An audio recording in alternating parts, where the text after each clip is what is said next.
Welcome to the kitchen. We're making juicy, crunchy, and kid-friendly chicken nuggets today.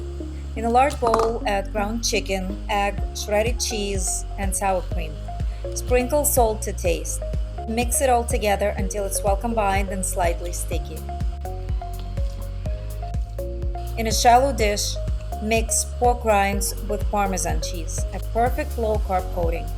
Scoop out bite-sized portions, roll into balls with your hands, flatten slightly into nugget shapes. Take each nugget and roll it gently in coating mixture, pressing lightly to coat all sides. Bake for 20 minutes, flipping halfway through. You'll know they're done when they're golden brown and cooked through.